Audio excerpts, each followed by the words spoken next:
ஐந்து கரத்தோனை போற்றி, ஆணை முகத்தானை போற்றி, மூஷிக வாகனனை போற்றி, மூலப்பரம்பொருளை போற்றி, சித்தி புத்தி விநாயக பெருமானை போற்றி. குருவே சரணம். இணையத்தாள் இணையம் எங்களுக்கு வணக்கம். இது 2025 குரு பயிற்சிக்கான ராசி பலன். குரு பயிற்சி மேச ராசிக்கு எப்படி இருக்க போகுது அப்படிங்கிறத பார்க்கலாம். இது வரைக்கும் உங்களோட ராசிக்கு 2ஆம் வீட்டில் இருந்து ஓரளவுக்கு நன்மைகளை செஞ்சுக்கிட்டு இருந்த குரு பகவான், ஏன் ஓரளவுக்கு அப்படின்னு சொல்கிறோம்னா, மேசராசியை பொறுத்த வரைக்கும் சனி ராகு இதெல்லாம் பார்த்திங்கனாக்கா, இப்போ ராகு ராசியை கடந்து இப்போ தான் போனார் அப்படின்னு கடந்த ஒரு வருஷம் ஆகுது. சனி பார்த்திங்கன்னா இப்போ ராசியை நோக்கி வந்துகிட்டு இருக்காரு.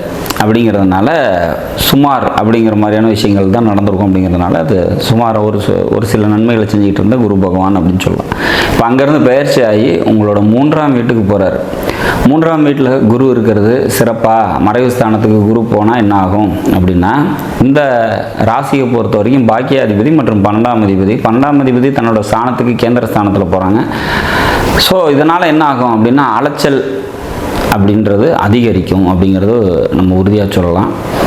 பொருளாதாரம் சம்மந்தப்பட்ட விஷயத்தில் கூடுதல் கவனத்தோடு இருந்துக்கணும் அப்படிங்கிறதையும் சொல்லணும். விரய செலவுகள் அதிகமாகும், ஆனால் சுப விரயமாக இருக்கும் அப்படிங்கிறதுல மாற்று கருத்து இல்லை. சரி, திருமணத்துக்காக யாராவது வெயிட் பண்ணிகிட்ருக்கீங்க, மேசராசியில் பிறந்து கல்யாணத்துக்காக வெயிட் பண்ணிகிட்ருக்கீங்க அப்படின்னா திருமணம் கைகூடுறதுக்கான ஒரு அமைப்பு. தொழில் பண்ணிகிட்ருக்கீங்க அப்படின்னா தொழிலில் முன்னேற்றமான சூழ்நிலைகள் ஏற்படுறதுக்கான வாய்ப்புகள் உண்டு அப்படிங்கிறத எடுத்துக்கலாம். பங்காளி வகை சொந்த பந்தத்துக்கிட்ட ஒற்றுமை அதிகரிக்கும் அப்படிங்கிறதையும் எதிர்பார்க்கலாம். நண்பர்களால் நன்மைகள் ஏற்படும் அப்படிங்கிற மாதிரியான விஷயங்கள்லாம் கண்டிப்பாக நடக்கும். தந்தையால் நன்மைகள் ஏற்படுறதுக்கான வாய்ப்புகள் உண்டு. அந்தந்த வயதில் இருக்கக்கூடியவங்க அந்தந்த பாக்கியங்களை பெறத்துக்கான நேரம். திருமணத்துக்காக காத்திருக்கீங்க அப்படின்னா திருமணம் கைகூடுறதுக்கு வாய்ப்பு. குழந்தை பிறப்புக்காக காத்திருக்கீங்க அப்படின்னா அதுக்கான அமைப்பெல்லாம் பார்த்திங்கன்னா இந்த குரு பயிற்சி நிச்சயமாக மேசராசிக்கு தரும் அப்படிங்கிற மாதிரியான ஒரு அமைப்பு. பொருளாதார விஷயத்தில் மட்டும் கூடுதல் கவனத்தோடு இருக்கணும்.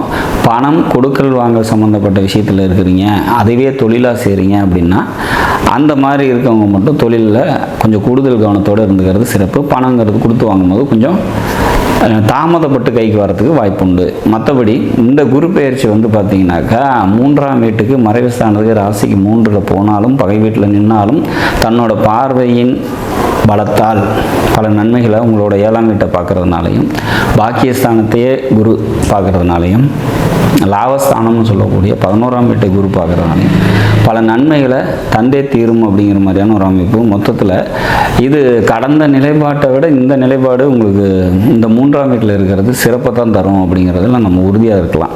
மேசராசியை பொறுத்த வரைக்கும் இந்த சனி பயிற்சி ஆகி உங்களுக்கு 7.5 சனி காலம் ஸ்டார்ட் ஆனாலும் கூட இந்த குரு பயிற்சி இந்த ஒரு வருஷம் உங்களுக்கு பல நன்மைகள் தரும். அதனால் வரக்கூடிய இந்த 7.5 சனி காலத்தில் ஏற்படக்கூடிய சிக்கல்கள் சிரமங்கள்லாம் கம்மி பண்ணும் அப்படிங்கிறதுல மாற்று கருத்து இல்லை. எல்லாமே ஒரு கம்ப்ளீட்டாக நல்லது அல்லது கம்ப்ளீட்டாக கெடுதல் அப்படின்னு ஒன்று கண்டிப்பாக நடக்க போகிறது இல்லை அப்படிங்கிறத நம்ம தெரிஞ்சுக்கணும். ராகு கேது பயிற்சி ஆகி ராகு 11க்கு உங்கள் ராசிக்கு 11th அப்படின்னு சொல்லக்கூடிய கும்பராசியில் ராகு உட்காரும் போது கூட இந்த குரு பார்வையோடைய ஒரு வருஷத்துக்கு இருப்பார். அப்படிங்கிறதுனால 11ல் அமர்ந்த ராகுவோட நன்மைகளும் இன்னும் அதிகமாகும். மொத்தத்தில் மேசராசிக்கு இது ஒரு அற்புதமான காலகட்டம் அப்படிங்கிறதுல மாற்று கருத்து இல்லை. நாடும் நாட்டு மக்களும் நலமுடன் வாழ நவகிரகங்களை வேண்டி அமைகிறேன். நன்றி, வணக்கம்.